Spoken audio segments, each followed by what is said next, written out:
Alors aujourd'hui, je suis super content parce que j'accueille Maxime pour une interview qui va être fabuleuse. On est les premiers sur l'info. Et du coup, je voulais te féliciter, déjà, Maxime, avant tout, pour l'acquisition d'Ireferrer. En tant que CEO de Rocket Links, voilà, vous avez fait un move de fou furieux, je trouve. Et je voulais savoir qu'est-ce qui a motivé cette acquisition, d'où est-ce que cette idée part. Dis-nous en plus, quoi. Parce que là, il y a matière, on a envie d'en savoir plus. Carrément. Déjà, très, très content d'être là aujourd'hui avec toi, avec la primeur de l'info. Merci aussi. Pour répondre à ta question, je pense qu'il est important déjà de noter que c'est Rocket Marketing qui a fait l'acquisition d'Ireferra. Rocket Marketing, en fait, c'est la société mère de Rocket Links. On a plusieurs activités en plus de Rocket Links au sein de la société. On a une marque qui est très forte, notamment dans le marketing d'influence, avec une agence et une solution technologique en SaaS. Et cette marque, elle s'appelle Reach. Et en fait, tout ça pour dire que en fait, on va développer Rocket Links et Referrer en tant que deux entreprises distinctes. Il y a deux entités vraiment distinctes et avec des équipes, évidemment, qui elles aussi sont indépendantes et distinctes et avec des plateformes technologiques qui sont différentes. Et puis, ce qui nous a motivés à faire cette acquisition, c'est qu'on est très confiant sur l'avenir du marché du SEO et puis plus particulièrement du marché du netlinking. Ok, super, c'est trop intéressant parce que tu donnes déjà des pistes de réponse pour plein de questions que j'avais dans la suite et ça nous annonce une bonne interview.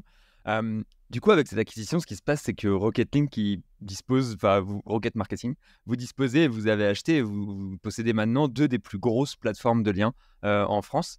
C'est quoi votre vision pour le futur de ces deux plateformes alors qu'il est? Très bonne question.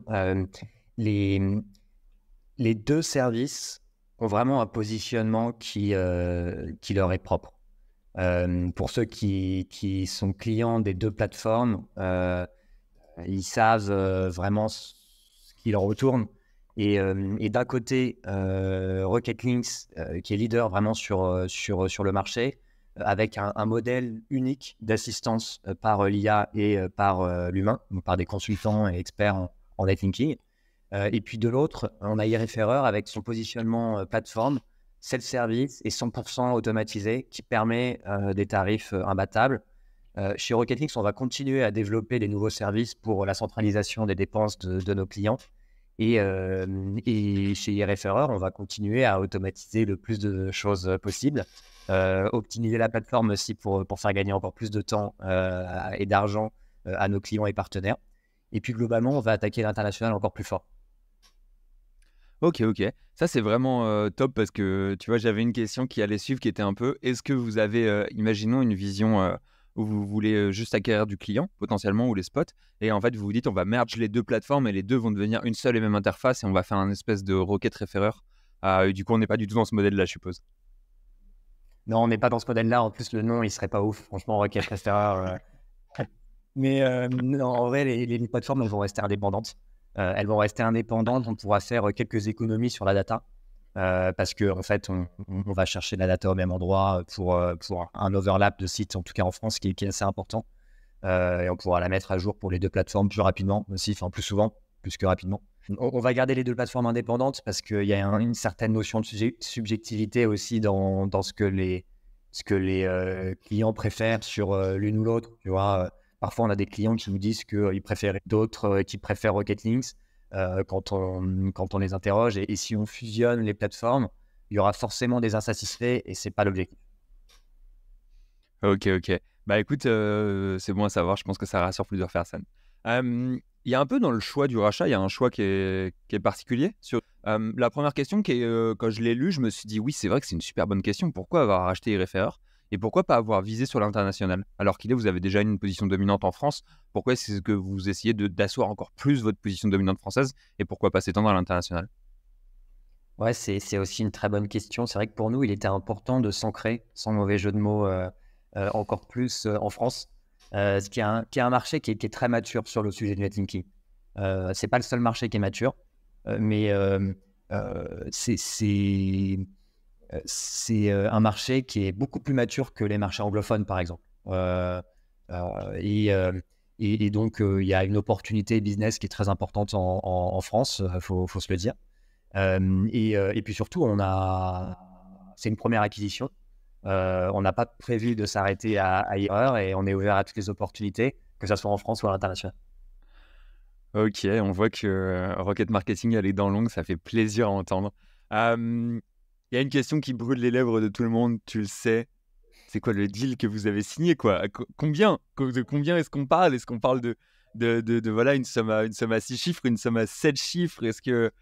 Combien est-ce que ça se vend une plateforme de lien? C'est la grande question. Je me doute qu'il y a des datas qui sont protégées. Est-ce que, à la rigueur, tu as une idée de chiffre, une fourchette, un montant, un pourcentage que tu pourrais nous donner? Bon, je vais en décevoir pas mal. Je t'avoue que ça fait partie des petites lignes du contrat qui sont très importantes sur la confidentialité du deal. Et malheureusement, je ne peux pas partager ces détails, que ce soit le montant, les conditions financières, tout ça, c'est confidentiel. J'ai vu des trucs assez marrants sur le thread Twitter que tu as fait, mais bon, je peux vraiment pas en parler. Je peux vraiment pas en parler. Désolé. Ok, je comprends. Est-ce que peut-être à la rigueur, tu peux nous dire plus ou moins à combien ça se valorise une plateforme de lien en termes de multiples, peut-être de multiples mensuels ou multiples annuels? Ça dépend de chaque plateforme, de beaucoup d'intangibles aussi, de la Hmm. marque, du nombre d'années d'ancienneté, de la résilience du business, le nombre de personnes qui font partie de l'entreprise, la typologie de clients. Est-ce que c'est des gros clients? Est-ce que c'est des petits clients? Franchement, il n'y a pas de normes. Il y a peu de plateformes sur le marché de toute façon. Et donc, difficilement en tirer des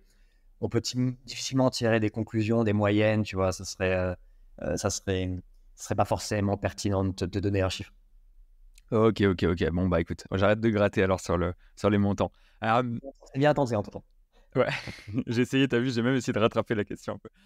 Une grande question sur. Je t'ai posé la question de pourquoi est-ce que tu as acheté, mais la Ouais. question qu'on pourrait se poser aussi, c'est pourquoi est-ce que Emmanuel a vendu? Est-ce qu'il t'a donné des raisons précises de pourquoi est-ce qu'il avait vendu, de pourquoi faire ce move-là à ce moment-là, en fait, un peu, voilà, et est-ce que tu sais, est-ce qu'il t'a dit les plans qu'il avait pour la suite, peut-être, à la rigueur? J'aimerais bien l'avoir en interview aussi, j'essaierai de lui demander à l'occasion pour avoir l'autre côté, ce serait marrant. Carrément. Bon, on a beaucoup échangé évidemment avec Emmanuel ces derniers mois. Euh, donc Emmanuel Igel, hein, c'est le fondateur d'e-Referrer.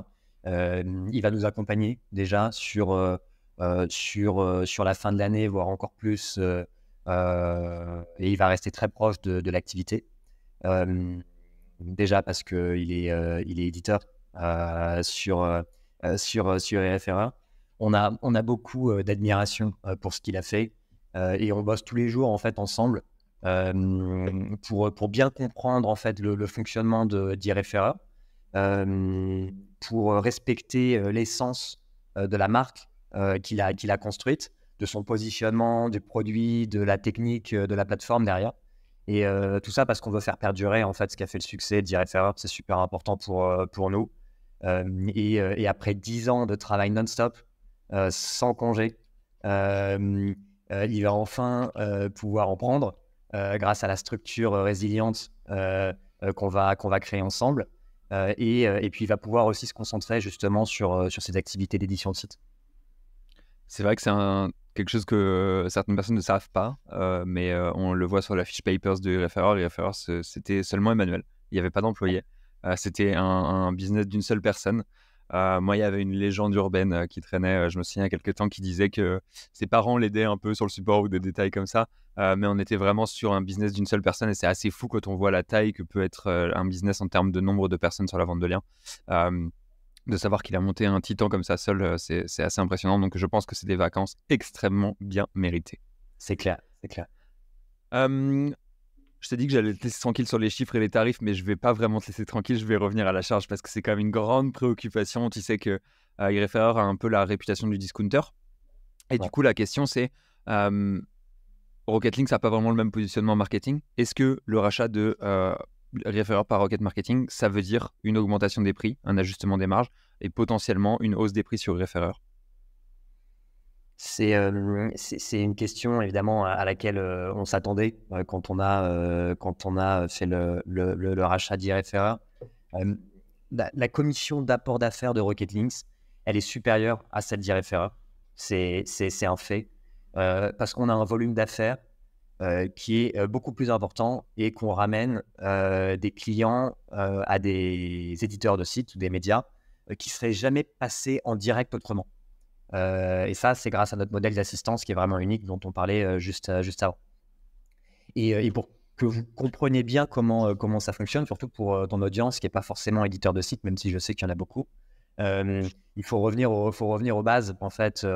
Et je vais utiliser une métaphore qui devrait parler, je pense, à tous. Quand vous êtes éditeur et que vous êtes gros affilié d'un programme d'affiliation d'un site e-commerce, Cdiscount ou Amazon, par exemple, vous avez une meilleure commission par rapport aux nouveaux affiliés quand vous rapportez toujours plus de business au site e-commerce. Et bien, nous, en fait, on est affiliés des médias et des éditeurs de sites.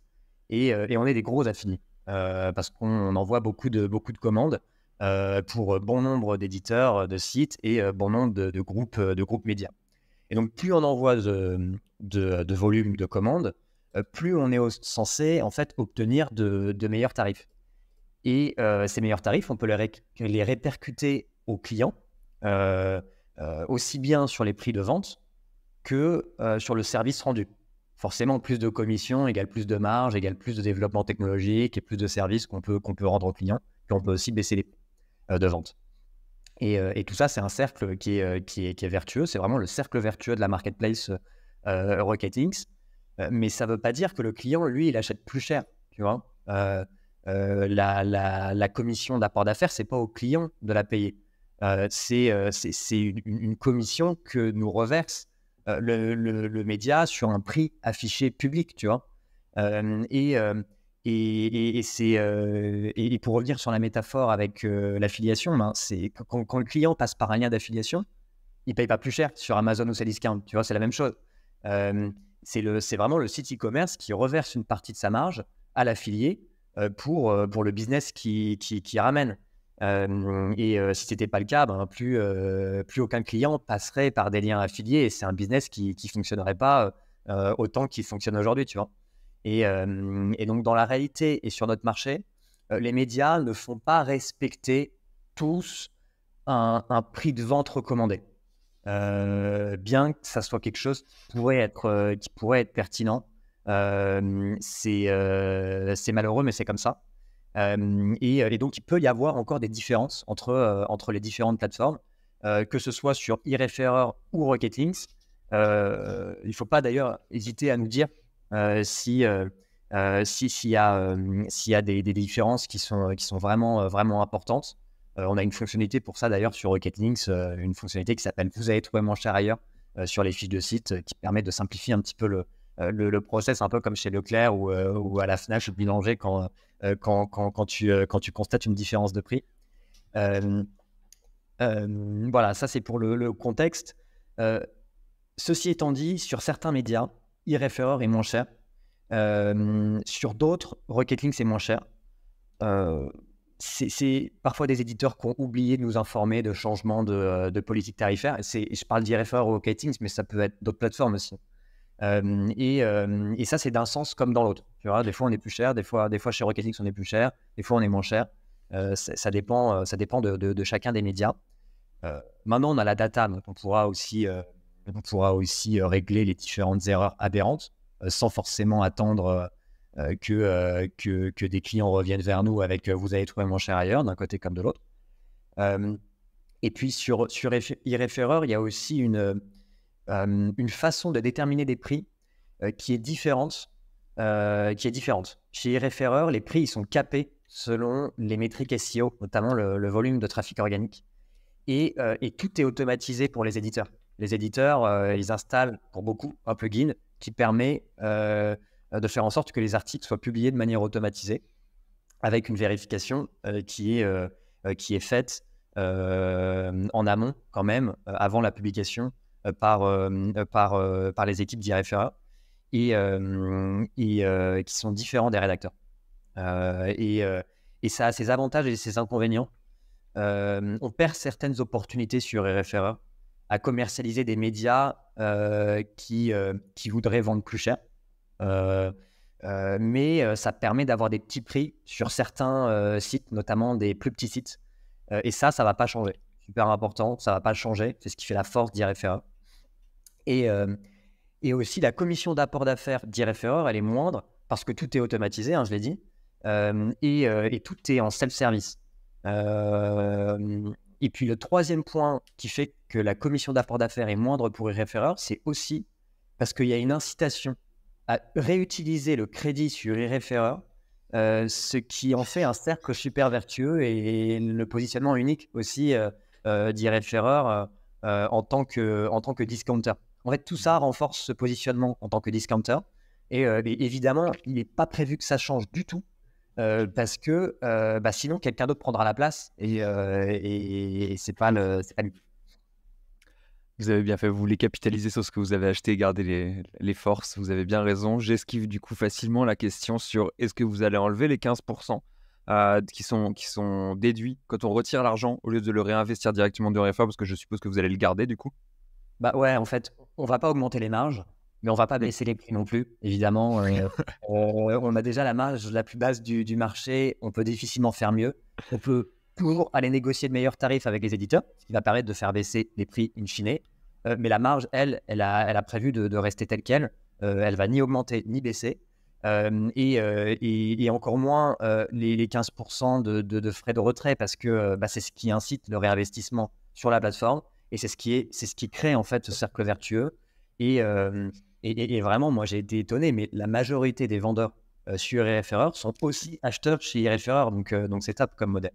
Ouais, c'est tous les vendeurs de liens sont aussi des acheteurs de liens et en fait on se rend compte avec eReferrer que potentiellement l'argent ne sort jamais. On est sur le schéma génial de l'achat et de la vente de liens.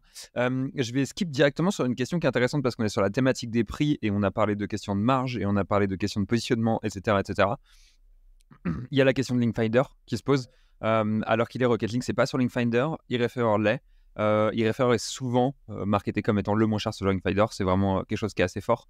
Est-ce que vous comptez sortir eReferrer de Linkfinder? Est-ce que vous comptez rentrer peut-être un jour Rocket Link sur Linkfinder? Voilà, il y a un peu la question de la position de Rocket Link vis-à-vis de Linkfinder qui est une position qui se pose. Alors, c'est pas prévu qu'eReferrer soit retiré de Linkfinder parce qu'il a vraiment ce modèle de discounter et donc c'est sa force. Rocket Links aujourd'hui n'y est pas, mais c'est pas exclu qu'il y soit un jour. On discute avec Linkfinder actuellement. Justement, l'expérience d'eReferrer au sein de Linkfinder, l'expérience, je veux dire, réelle qu'on va pouvoir constater en fait en tant que plateforme sur Linkfinder, ça va peut-être nous permettre aussi de mieux mesurer les avantages et les inconvénients d'y figurer. Et du coup, ça va nous permettre d'avoir une réponse plus adaptée pour Rocket Link. Ok, super, super. Bon, bah déjà, rassurant que vous ne sortiez pas eReferrer et trop cool qu'on découvre que vous soyez en conversation avec Linkfinder et que je pense aussi qu'en fait, cette expérience, ça va vous permettre de voir les points positifs et les points négatifs et de vous convaincre ou non. J'espère que ça vous convaincra. Je vais te laisser tranquille sur les prix, Maxime, un peu, parce que j'ai bien travaillé là-dessus et on sait que eReferrer, c'est quand même le prix avant tout, donc ça fait plaisir de savoir ça. Mais eReferrer, ce n'est pas que le prix. C'est aussi les améliorations techniques, les lags, l'interface, tout ce qui fait qu'on l'aime et qu'on le déteste en même temps. Il y a plein d'utilisateurs qui ont signalé des petits bugs, notamment des problèmes avec le plugin qui se déconnecte. Moi, j'ai des problèmes de temps de chargement super régulièrement. L'interface qui est pas forcément super claire, etc. Notamment, on va commencer par les problèmes techniques à la rigueur parce que c'est le plus intéressant. Les chargements infinis des fois, le plugin qui se déconnecte, des trucs comme ça. Est-ce que c'est des problèmes que vous connaissez, que vous avez en tête et est-ce que c'est des choses que vous comptez régler ou pas? Comment dire, c'est des problèmes qu'on connaissait et que Emmanuel connaissait même avant que l'on fasse l'acquisition d'eReferrer. On essaye de les régler au fur et à mesure du temps dès qu'on les voit. Il y a comment dire, il y a plein de pistes d'amélioration. Il y a plein de bugs aussi, évidemment, mais comme dans tous les logiciels. D'ailleurs, tu vas sur Google, il y a une page qui s'appelle Known Issues, où tu as une liste longue comme le bras de bugs sur tous leurs services, que ce soit Workspace, le moteur de recherche, etc. Et évidemment, on va continuer à les résoudre. Faut pas hésiter à nous les transmettre au support. Il y a aussi des choses dont on n'est pas forcément au courant. Il y a des petits bugs très spécifiques sur certains utilisateurs. parce qu'ils ont énormément de sites, parce qu'ils ont énormément de deals en cours, etc., qui en font des bugs qui sont difficilement reproduisibles. Et donc, le fait de nous prévenir, c'est aussi important. Ça nous permet de nous faire une petite to-do et de les faire un par un. On ne peut pas tout faire d'un coup. Pour info, il y a 2 devs sur RFRA. Et donc, on prend les bugs au fur et à mesure du temps et on va bien continuer à améliorer la plateforme. Et du coup, juste une petite question vis-à-vis de ça. Techniquement, c'était Emmanuel qui développait la plateforme ou du coup, il avait des devs freelance? Est-ce que dans le changement et dans l'acquisition, si c'était des devs freelance, vous avez récupéré les devs freelance? Est-ce que vous avez mis des devs de Rocket Links, genre d'un point de vue changement de structure et comment était structurée l'équipe technique au précédent et comment est-ce qu'elle le sera dans le futur? Parce qu'on sait que sur les équipes commerciales, par exemple, c'était Emmanuel tout seul. Quelle évolution on va faire face? Alors sur l'équipe technique, il y a 2 développeurs historiques sur la plateforme, et on n'a absolument pas prévu d'arrêter la collaboration avec eux, c'est une équipe qui fonctionne bien. On ne va pas changer une équipe qui gagne. Après, comme je l'ai dit sur la data, on peut centraliser certaines choses pour se concentrer sur d'autres, justement sur l'UX, sur le processus de commande, le moteur de recherche, etc. Donc, je pense qu'on va pouvoir capitaliser aussi sur les choses que Referrer a apprises et que Rocket Links a apprises. Et puis, on va pouvoir être meilleur à deux. Chez Rocket Links, on a une équipe d'une dizaine de développeurs. On est basé à Rennes. Et je pense que les équipes s'entraideront. Ça va être ça l'idée. Ouais, je sais que chez Rocket, vous avez quand même un gros instinct d'innovation et on sent qu'il y a du monde qui dev et ça y va et ça fait toujours plaisir de voir des nouvelles features que vous sortez. J'ai une question encore une fois, un truc auquel j'avais pas du tout pensé. Et quand ça m'a été posé, je me suis dit, c'est marrant, ça serait marrant qu'il le fasse, mais est-ce que le solde sera transférable d'une plateforme à l'autre potentiellement? Peut-être pas forcément automatiquement, mais peut-être sur demande custom, je sais pas. À toi de me répondre là-dessus. Alors, tu peux utiliser ton solde en tant qu'annonceur, ou plutôt en tant qu'éditeur sur RFR, tu peux utiliser ton solde pour acheter. Sur Rocket Links, il n'y a pas de fonctionnalité native pour faire ça, mais tu peux contacter le support pour le faire. En revanche, il n'est pas prévu qu'il y ait une fluidité des fonds entre Rocket Links et iReferrer, parce qu'en fait, c'est 2 équipes distinctes et c'est 2 entreprises distinctes. Et donc, comptablement, c'est super compliqué. Ouais, j'imagine. Ça aurait été fun, mais c'est genre, ça a l'air d'être tellement un enfer à développer que pas envie de... Je comprends. On va évoluer sur d'autres trucs un peu, plus orienté inscription, communication, etc. Parce qu'il y avait pas mal de points sur le market, la com et les process d'inscription. Je sais que chez Rocket Links, par exemple, il y a un côté qui est une friction que les gens qui apprécient le self-service haïssent un peu, je pense. C'est le fait qu'on est obligé de passer par un call avec un commercial en général pour s'inscrire sur Rocket Links. J'espère pas que vous allez lancer ça sur iReferrer. Est-ce que vous le ferez ou pas? Est-ce que vous laissez le self-service tranquille?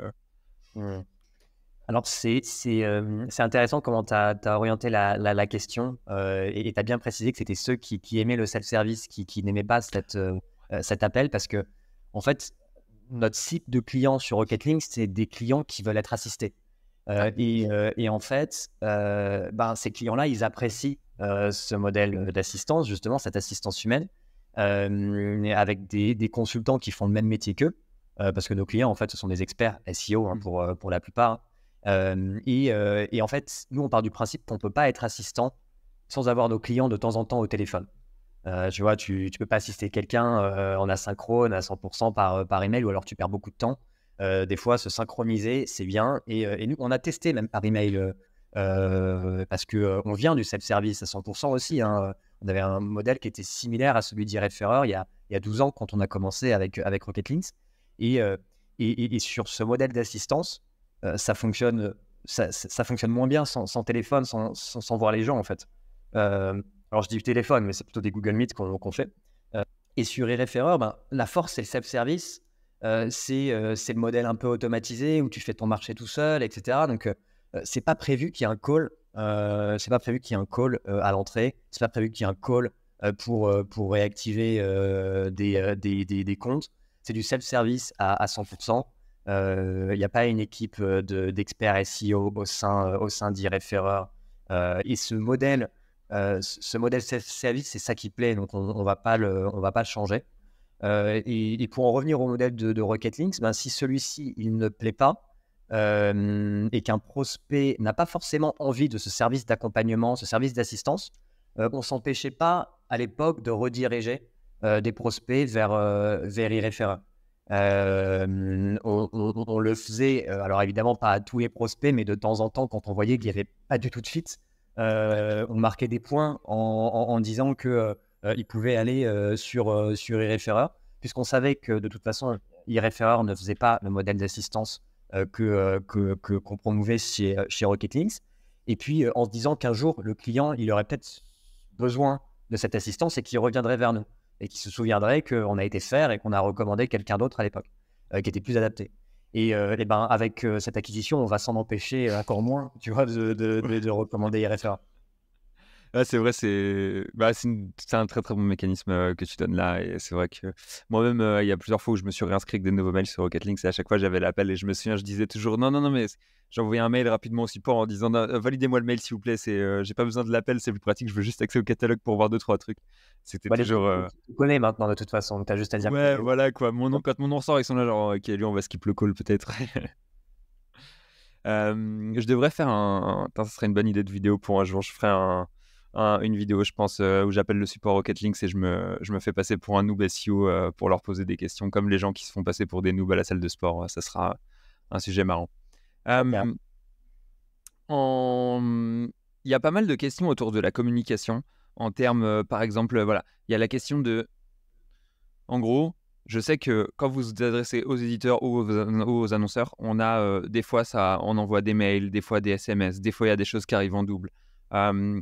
Est-ce que vous pensez, on va dire, centraliser votre système de notification et unifier le système de notification et essayer de l'améliorer, ou est-ce que vous comptez vraiment garder les deux systèmes de notification tels qu'ils sont? Est-ce que vous comptez plus vous appuyer sur l'un ou sur l'autre, etc. D'un point de vue plus des éditeurs de sites, encore une fois, je te le dis et tu le sais, il y a beaucoup d'éditeurs de sites qui nous suivent, c'est eux la plupart qui nous ont posé des questions parce que c'est eux qui m'écoutent pas mal et c'est sûrement une minorité qui fait plus de bruit, et on sait qu'en termes de clients, c'est pas forcément eux qui vont rapporter le plus de CA, mais c'est eux qui nous posent le plus de questions, et c'est pour ça que j'ai des détails, des questions techniques comme ça sur, par exemple, le système de notification de quand on doit publier un nouvel article sur e-référeur ou sur Rocket Links. Les deux systèmes ont des forces et des faiblesses, est-ce que vous comptez vous appuyer plus sur l'un, plus sur l'autre, les améliorer, etc. C'est quoi votre plan vis-à-vis de ça? Les éditeurs sont des partenaires aussi bien chez Rocket Links que chez e-référeur, donc c'est super important de répondre à leurs préoccupations. Comment dire, sur la partie email, SMS, etc. J'ai vu la question sur Twitter, elle était un peu orientée. Tu avais dit que tu la reformulerais. T'as vu, je me suis pas trop mal débrouillé. Je vais comment dire, sur ce point-là, aujourd'hui, si en tant qu'éditeur, vous recevez plusieurs emails et SMS de Rocket Links, notamment, c'est que vous avez mis un peu trop de temps à traiter l'offre qu'on vous a envoyée. Moi, je vous rappelle qu'on est intermédiaire et on n'achète pas des articles pour nous, pour nos propres besoins. On les achète pour les besoins de nos clients qui souvent sont en agence ou consultants indépendants et qui répondent eux-mêmes aux besoins de leurs propres clients. Il y a une chaîne de clients et il y a un niveau d'exigence qui augmente à chaque strate en fait. Et ces clients-là, alors pas tous, hein, mais ces clients-là, souvent, ils sont très exigeants sur les délais. Et en fait, on est obligé de faire des rappels aux éditeurs. Si on n'avait pas besoin de les faire, on serait content, on prendrait moins de temps à le faire, mais on est obligé parfois parce que voilà, il y a comment dire, des éditeurs qui font plein de choses en parallèle, qui parfois ont des équipes qui sont en congé et parfois qui oublient simplement de traiter certaines choses. Et un petit rappel par SMS, voilà, on sait que c'est lu, je crois, dans les 3 minutes en SMS, donc c'est super efficace et c'est la raison pour laquelle on a utilisé ce canal-là. Est-ce qu'on va développer ces mêmes moyen de communication sur Airefairer, je suis pas sûr. On verra en fait. Déjà parce que on l'a dit tout à l'heure, il y a une forte proportion des articles qui sont publiés en fait de manière automatisée sans que personne n'ait besoin de toucher quoi que ce soit, à part relire les contenus et les rédiger évidemment. Et donc, il n'y a pas forcément besoin de relancer à ce niveau-là, quoi. C'est vrai que j'ai vu la progression du plugin automatique chez Airefairer qui a été assez fulgurante et à l'heure qu'il est, autant au tout début c'était vraiment 10% et je pense qu'à l'heure qu'il est c'est peut-être 60% ou 70% des trucs qui sont publiés en one shot chez Airefairer, donc c'est assez fort. J'ai une question sur le support en fait, alors qu'il est, on sait que c'était encore Emmanuel qui gérait une bonne partie du support, ce qui est assez fou, étant donné le volume de commandes à laquelle il devait faire face. J'imagine pas le nombre de messages qu'il devait avoir tous les matins en se réveillant et toute la journée à gérer. Euh, Est-ce que vous avez prévu de staffer plus au niveau du support, de gérer un peu ce truc-là? Parce que le pauvre Emmanuel, je pense qu'il a en effet besoin de vacances, que ça va lui faire du bien si vous le remplacez un peu sur le support. Comment est-ce que ça va se passer le remplacement au niveau du support? Tu as raison, la plateforme Airefairer, elle a beaucoup grandi en fait ces dernières années. Elle a profité de son modèle discounter et d'un besoin sur le marché pour ça, en plus du modèle d'accompagnement que l'on propose chez Rocket Links.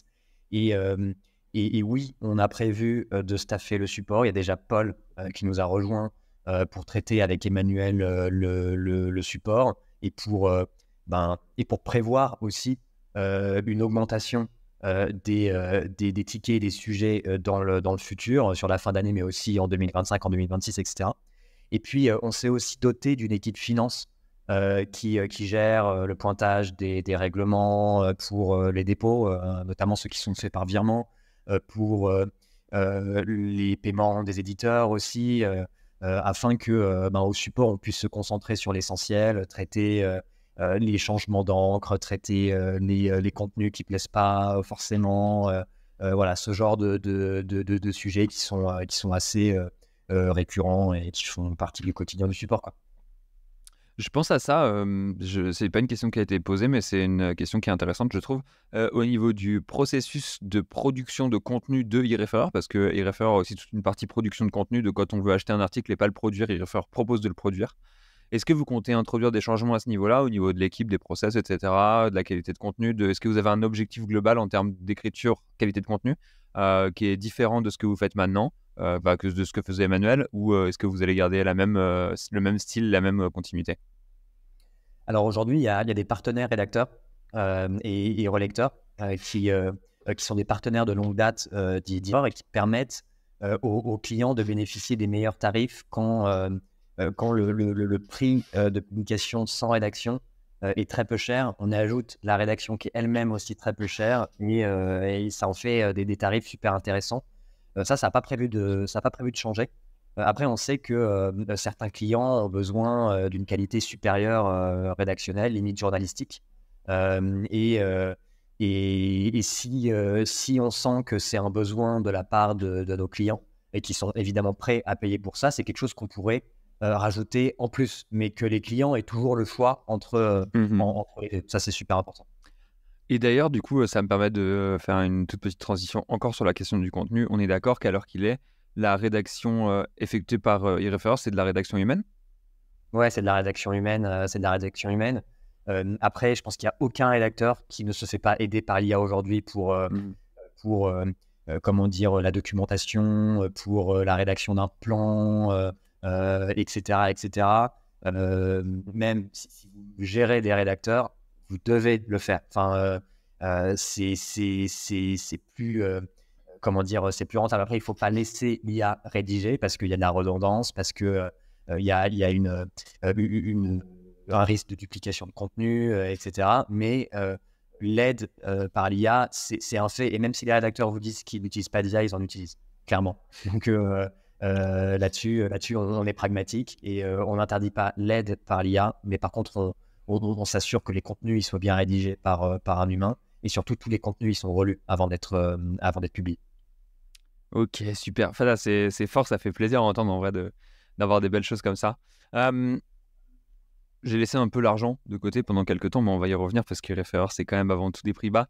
D'un point de vue délai de paiement pour les éditeurs, on a eu quelques expériences dans le monde du SEO avec des problèmes de délai de paiement. Et je sais qu'on en a discuté un peu en off et tu as toujours dit la même chose, c'est-à-dire on a toujours été des très bons payeurs chez Rocket Links, on a toujours payé à l'heure. Et du coup, voilà, est-ce qu'il va y avoir une évolution au niveau des délais de paiement? Est-ce que les paiements vont être faits plus rapidement, moins rapidement, etc. Comment est-ce que ce point va évoluer et est-ce que les éditeurs doivent s'apeurer ou doivent être rassurés sur ce point-là au niveau des délais de paiement? Alors, je suis très fier quand même en 12 ans d'activité chez Rocket Links de n'avoir jamais eu aucun retard de paiement. On a une politique de paiement et on l'a toujours respecté tous les mois depuis les 12 ans d'activité. iReferrer a sa politique propre et de la même façon, il n'y a pas eu de retard de paiement ces 10 dernières années. Donc, en fait, on a 22 ans en cumulé de non-retard de paiement. Ça n'a pas prévu de changer. On a, on a une trésorerie qui est saine et solide. Voilà, c'est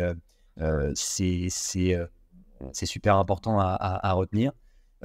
Ceci étant dit, il y a deux politiques différentes entre Rocket Links et iReferrer. Et on va s'en tenir à chacune d'entre elles. Il n'est pas prévu de changer une politique ou l'autre. Voilà. Là aussi, on garde les deux faux recettes qui marchent chacune de leur côté sans être obligé de se forcer à les mélanger pour faire quelque chose duquel on sera un peu moins sûr. Donc, sûrement très bonne initiative à la fin. T'as parlé un petit peu tout à l'heure d'une théorie et d'une option qui serait intéressante, le fait de, par exemple, pouvoir payer plus cher pour avoir un rédacteur qui serait potentiellement de meilleure qualité, une rédaction qui serait potentiellement de meilleure qualité. Est-ce que vous avez d'autres idées potentielles d'upsell comme ça, d'options payantes qui pourraient être ajoutées à iReferrer? Vous vous dites, bah tiens, cette fois, tu peux avoir, par exemple, pour 1 € de plus, comme l'avait fait Manuel super bien d'ailleurs, tu peux indexer ta page avec Index Me Now. Pour, je sais pas, 1 € de plus, tu peux voir l'article qu'a produit l'éditeur avant qu'il soit publié et lui appliquer des correctifs, etc. Est-ce que c'est un truc que vous avez envie de développer, les upsells chez Referrer? Alors, tu as donné deux mots magiques dans ta question, c'est option payante et upsell. Franchement, quand il y a des suggestions d'amélioration qui ont une telle valeur pour les clients que les gens sont prêts à payer pour ça, évidemment, ça passe en haut de la pile et on y réfléchit encore plus que le reste. Le sujet de la rédaction haut de gamme, c'est un sujet, si les clients nous sollicitent là-dessus, sur lequel on va se pencher. S'il y a d'autres suggestions, il ne faut pas hésiter à les laisser en commentaire ou à nous dire sur Twitter. On sera ravis d'y réfléchir et puis bosser à son implémentation. Commentez-nous sous la vidéo toutes les options que vous voulez voir développées sur iReferrer, comme ça Maxime pourra aller voir directement et puis il ira piocher les idées tranquillement et les soumettre au tech. Vous rêvez de dire, tu vas laisser un commentaire sous la vidéo. Ouais, de ouf, tu m'as tendu la perche parce que j'y avais pas pensé. J'étais là genre, ah ouais, bien vu, merci Maxime. On a parlé un peu de l'international au tout début sur le choix de la plateforme, le fait que vous ayez choisi iReferrer plutôt qu'une plateforme internationale à la WordPress ou une plateforme espagnole qui sont en train de se développer.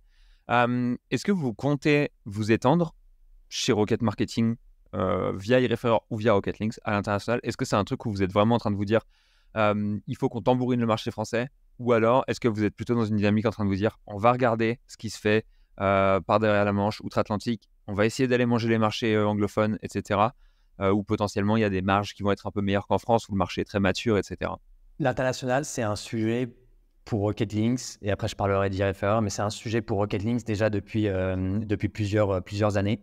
On avait un bureau en Allemagne il y a une dizaine d'années maintenant, ouais, on l'a ouvert en 2014.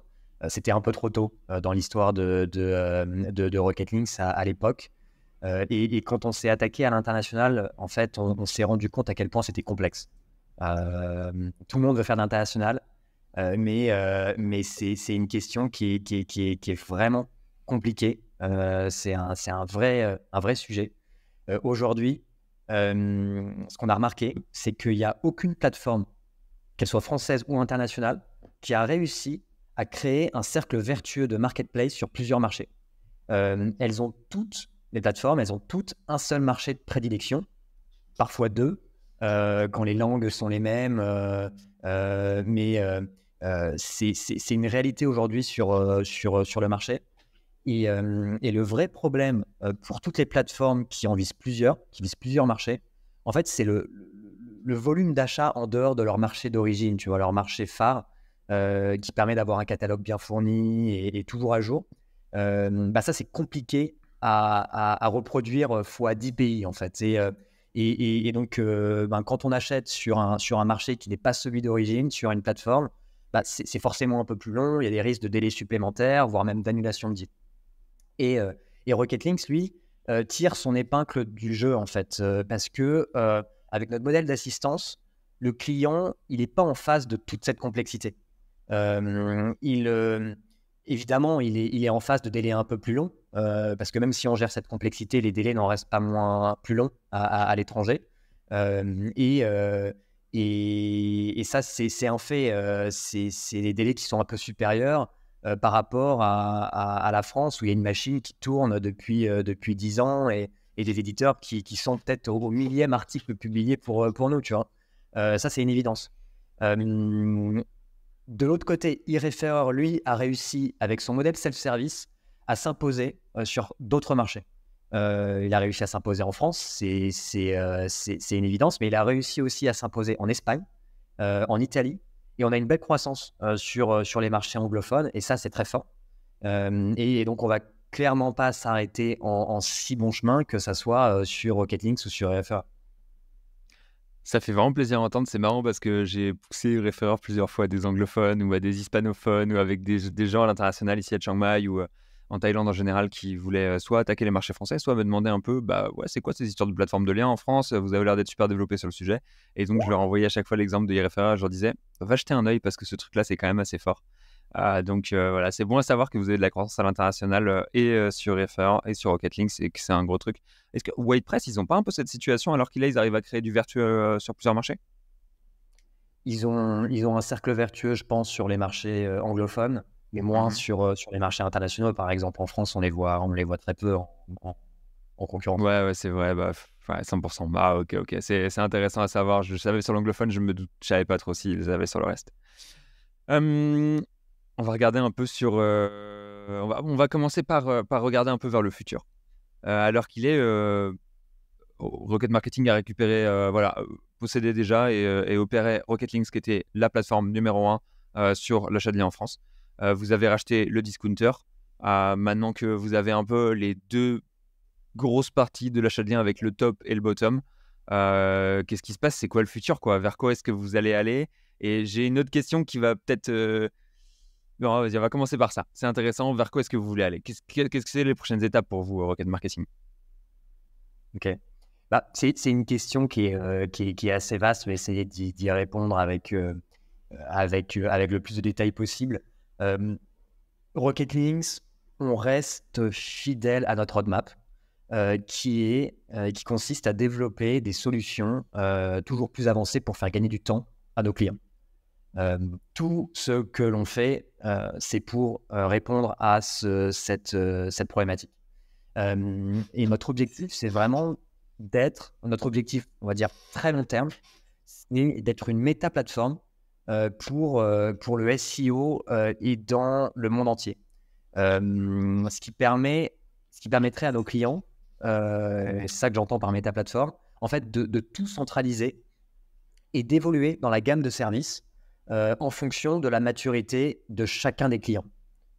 Les clients ne sont pas matures de la même façon au même moment. Et donc, on veut les accompagner à chaque étape de leur maturité avec des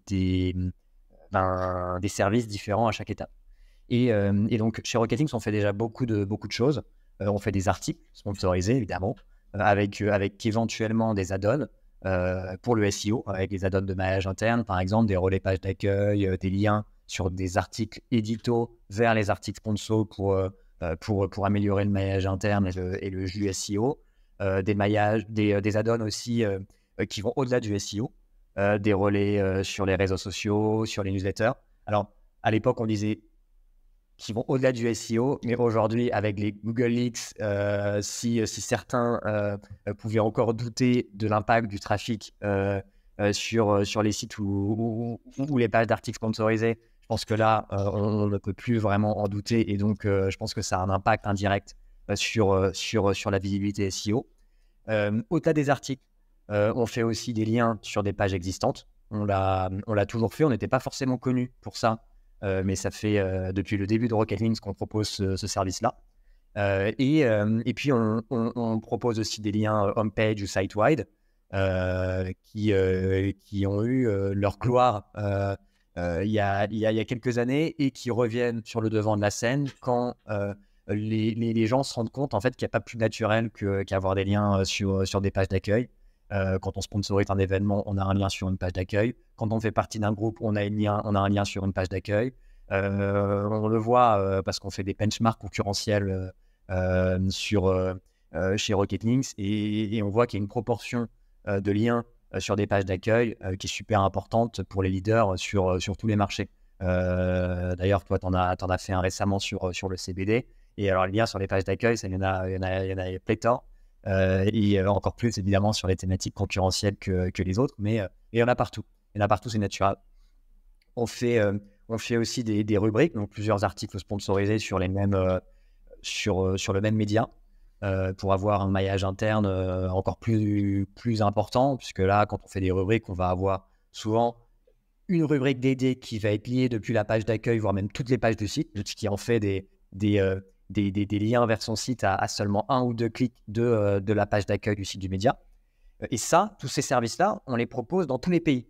On a fait des rubriques dans beaucoup de marchés aujourd'hui pour des clients qu'on accompagne à l'international.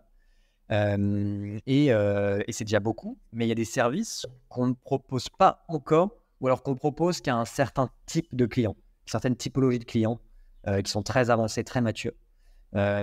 Ces services-là, par exemple, ça va être des liens de second niveau en pack qu'on n'a pas forcément besoin d'acheter à l'unité via la plateforme, qui prend beaucoup de temps. Il y a d'autres services dont certains clients ont besoin, par exemple les annuaires. La soumission sur les annuaires, c'est quelque chose qui se fait encore beaucoup, notamment sur un nouveau site, d'avoir une base d'annuaires pour des encres désoptimisées et puis surtout pour avoir une variété de liens. On le voit aussi dans les benchmarks. Il y a eu une mode du 100% premium. En réalité, il faut de tout dans une stratégie netlinking gagnante. Il faut des petits liens, il faut des gros liens, il faut des liens sur des articles existants, des nouveaux articles. Voilà, il faut respecter un peu la norme statistique. Et donc, les annuaires, c'est quelque chose qui fait partie du marché et des referring domains de beaucoup des acteurs aujourd'hui qui se positionnent sur Google. On parle aussi beaucoup du ninja linking. En ce moment, ça marche parce que c'est des sites thématisés qui font du trafic et des sites historiques aussi. Les forums, c'est des sites qui sont très vieux. L'UGC, c'est quelque chose, on l'a vu dans le Google League, que Google favorise. Il y a aussi le digital PR, dont on parle beaucoup aux US, avec des infographies, des études voilà, qui permettent d'avoir des arrières, de créer du contenu, mais qu'après, les médias en parlent en étant payés par le biais d'articles sponsorisés. Et donc, les deux sont liés. En fait, tout ça, l'idée, c'est de permettre à nos clients de commander ce genre de service beaucoup plus facilement et sans prise de risque grâce à un réseau de partenaires fournisseurs de confiance. Et comment dire, imager un peu le truc, l'idée, c'est d'avoir un genre de marketplace à la Fiverr, mais plus haut de gamme et spécialisé dans le netlinking.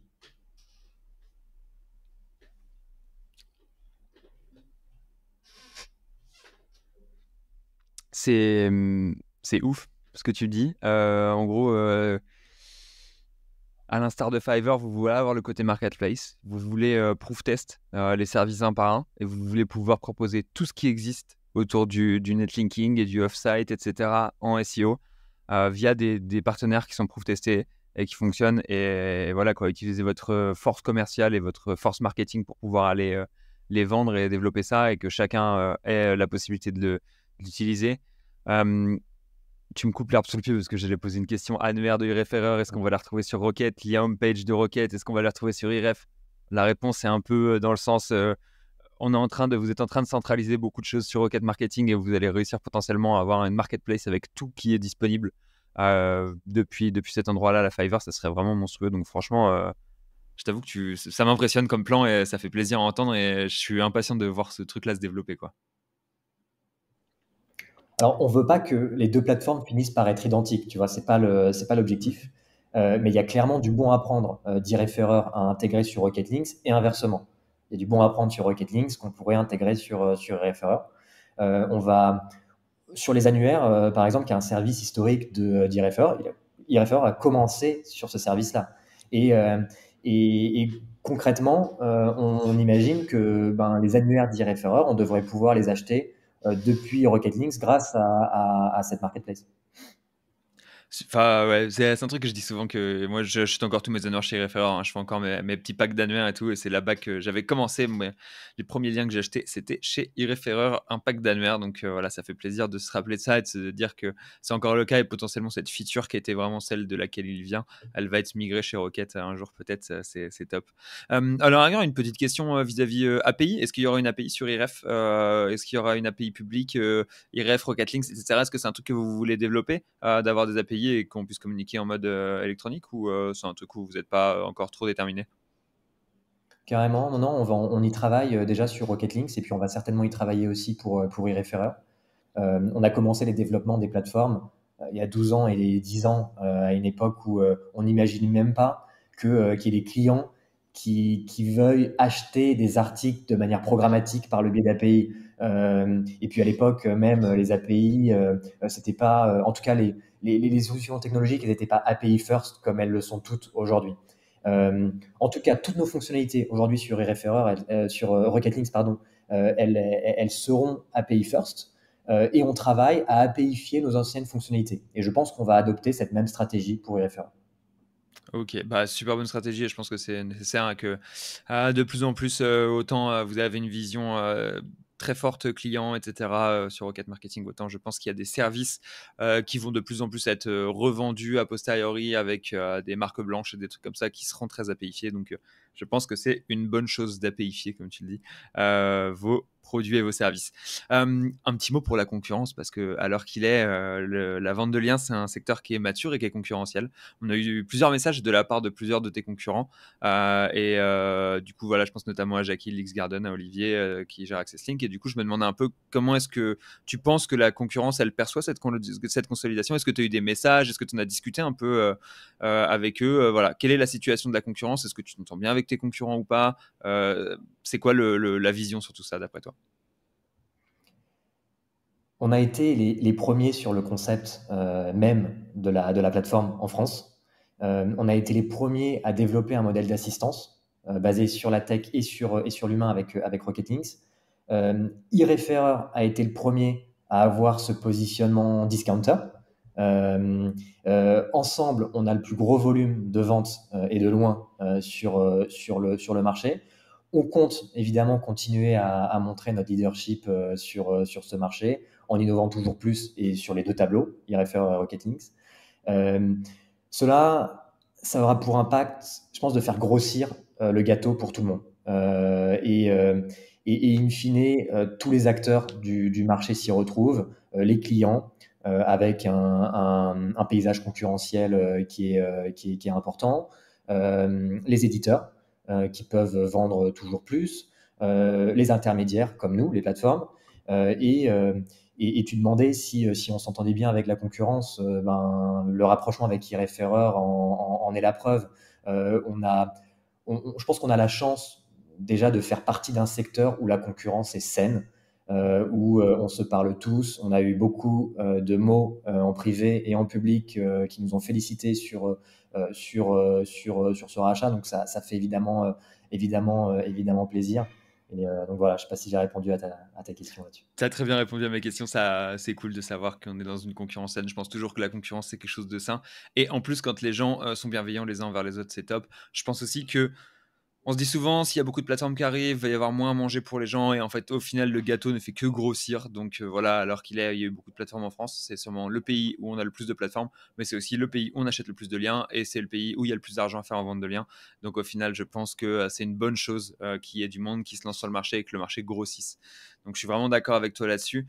Euh, pour le futur, on va parler encore une fois du futur rapidement, histoire de laisser quelques derniers mots. C'est une question que je pose souvent à des invités que j'ai, et la question de, d'après toi, le marché du SEO et notamment le marché du lien dans le futur. Je suppose que tu y crois, étant donné que tu viens de racheter une plateforme d'achat de liens et de vente de liens. Mais voilà, qu'est-ce que tu en penses? À quel point est-ce que tu penses qu'il va continuer de grossir ou pas? Est-ce que tu penses que c'est un marché qu'on voit encore dans 1 an, dans 5 ans, dans 10 ans? Est-ce que tu penses que c'est quelque chose qui s'arrêtera jamais? C'est quoi ta vision long terme pour le marché de l'achat et de la vente de liens? Aujourd'hui, le SEO, alors c'est des chiffres que je vais donner qui sont très arbitraires, mais c'est au moins 30% du trafic de n'importe quel site. Euh, Voire beaucoup plus pour les sites e-commerce, les pure players. Et c'est même pas 5% du budget marketing, le SEO, aujourd'hui. Euh, que ce soit en France ou à l'international. Il y a des marchés qui sont plus matures à l'international, aux US notamment, le budget du SEO est plus important, mais ça reste une goutte dans le budget marketing et parmi tous les autres leviers. Et donc, il y a une vraie marge de progression et tous les acteurs, plateformes, agences, consultants, on doit continuer ce travail d'évangélisation pour que on soit plus parent pauvre du marketing, en fait, et que ça soit un levier comme les autres. Euh, Ce qu'on a remarqué aussi pendant la crise du Covid, c'est que c'est un levier anti-crise, le SEO. Quand tous les budgets ont été mis à zéro sur les pubs classiques, sur la publicité à la télé, etc., il n'y avait plus que les supermarchés qui faisaient de la pub en soi pendant cette période-là, euh, et Amazon. En fait, les marques, elles se sont rendues compte que le trafic organique continuait à affluer malgré la baisse des budgets. Et donc, ils ont compris, les clients, que le SEO, c'était de l'investissement et que quand tu investis 5% du budget pour avoir 30% de ton trafic, c'est un investissement qui est quand même méga rentable. Et, euh, et donc, moi, je suis très bullish sur le marché du SEO en général, pas que du netlinking. Le marché, en revanche, il est en perpétuelle évolution depuis 10 ans. Et ceux qui sont arrivés sur le marché ces 2 ou 3 dernières années, je pense qu'ils découvrent à quel point il est aussi volatile, que voilà, les techniques changent, qu'il faut toujours se remettre en question. Mais c'est aussi ça qui fait la force du marché, qui génère l'intérêt. Tu vois. Moi, c'est pour ça que je kiffe tous les jours être sur ce marché. Avant Rocket Links, j'étais directeur d'une agence SEO. Et donc j'ai toujours été et avant j'étais éditeur de site, donc j'ai toujours baigné dans le SEO, et c'est ce changement, ce reverse engineering que tu dois continuellement comment dire, suivre, qui est excitant. Je pense qu'on a vécu avec le Google Leak quelque chose d'historique, avec les rouages de Google qui ont été mis en lumière.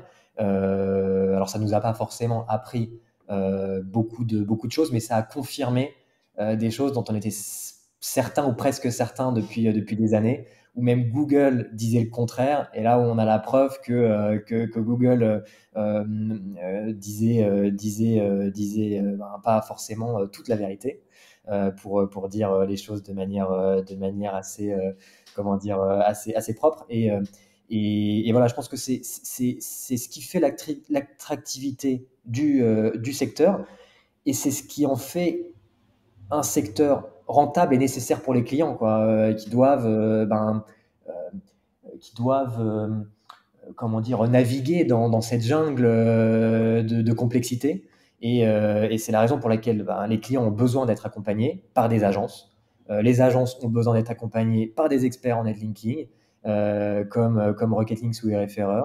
Et donc voilà, je pense que c'est un marché qui a maintenant 20 ans, en fait, depuis la création des premiers moteurs de recherche. Le SEO, ça existait avant Google. Ça va continuer avec Google, parce que Google n'est pas prêt de mourir malgré tout ce qu'on peut entendre sur l'IA, ChatGPT, etc.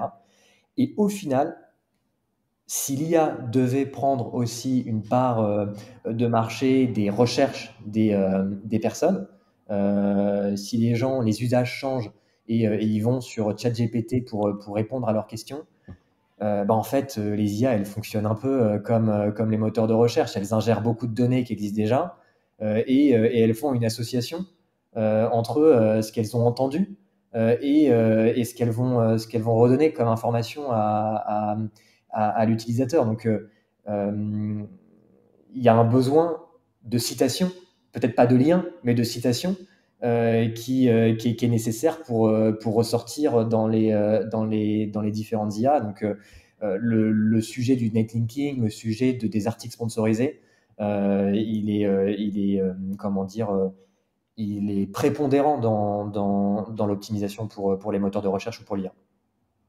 Ok, bah c'est super intéressant et je pense que tu as bien résumé les choses sur le fait que même si le marché du SEO changeait, il change régulièrement. On l'a vu avec Penguin en 2012, on l'a vu avec la Helpful Content Update en 2023. On le voit très régulièrement. Google change les règles du jeu. L'arrivée de ChatGPT a changé les règles du jeu. Mais les compétences qu'on développe en tant que SEO, je pense qu'elles restent, elles, ancrées dans le réel, éternelles et qu'elles seront toujours utiles. Il faut juste savoir se remettre parfois un petit peu en question et changer un peu ses méthodes. Et comme tu dis, le SEO, c'est ce qui fait que c'est aussi intriguant, c'est que ça change tout le temps et qu'il y a toujours des nouveautés à aller chercher. Est-ce que tu as un dernier message adressé à nos utilisateurs avant qu'on se quitte sur la question de ce rachat et le futur de eReferrer et de Rocket Marketing? Yes, carrément. Déjà, premièrement, continuez à nous faire confiance, on vous le rendra, et puis vous serez pas déçus. Ça fait 12 ans qu'on est sur ce business, 22 ans, je l'ai dit tout à l'heure, en cumulé entre eReferrer et Rocket Links. Franchement, on connaît le marché sur le bout des doigts et je suis convaincu qu'on est les mieux équipés pour faire face à ces 12 ou 22 prochaines années. On est là, nous, pour le très long terme. Et voilà, sur les mots de la fin. Merci beaucoup. Merci à tous ceux qui nous ont suivis et qui sont encore là alors qu'il est après cette heure complète d'interview.